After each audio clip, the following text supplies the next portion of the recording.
उत्तर चाकण पोलिसांनी gas tanker कॅप्सूलमधून घरगुती गॅस टाकीत गॅस भरून काळाबाजार करणाऱ्या तिघांना पोलिसांनी रंगेहात पकडले आहे। सदरची कारवाई भोसे तालुका खेड या ठिकाणी करण्यात आली। याबाबतचे सविस्तर वृत्त असे की उत्तर पोलीस स्टेशनकडील पोलीस उपनिरीक्षक चंद्रशेखर मोरखंडे यांना माहिती मिळाली की भोसे गावाच्या हद्दीत चाकण शिक्रापूर रोडवर इंडियन ऑइल पेट्रोल पंपाच्या बाजूला इंडियन कंपनीच्या पार्किंगमध्ये गॅस टँकरच्या आउटलेट पाईपला नोझलच्या सहाय्याने घरगुती गॅस सिलेंडर भरण्याचे काम चालू आहे।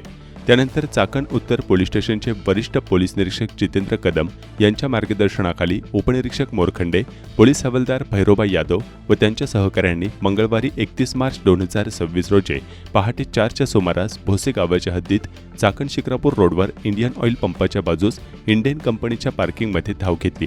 त्या ठिकाणी गॅस टँकर गाडी क्रमांक MH08 MH0787 या वाहनाच्या आउटलेटचे सील तोडून त्यास नोझल पाईप लावून कोणतेही संरक्षणाचे उपकरणे नसताना अवैधरित्या चोरून चढ्या भावाने घरगुती गॅस टाकीची विक्री करण्याच्या उद्देशाने गॅस टँकरमधून घरगुती गॅस टाकीत भरत असताना मिळून आले। सदर ठिकाणी छापा मारून आरोपी अंबादास रोहिदास गाडे वय 42 सध्या राहणार मुंबई, मूळ राहणार परळी जिल्हा बीड, अक्षय रमेश मुंगसे वय 25 राहणार रासे तालुका खेड व नवनाथ होजगे वय 34 राहणार होजगे वस्ती भोसे तालुका खेड यांना अटक करण्यात आली आहे।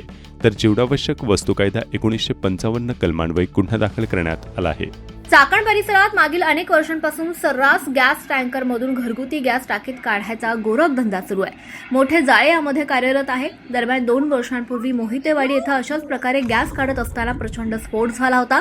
चाकण उत्तर पोलिसांच्या सतर्कतेने खूप मोठा अनर्थ टळलाय।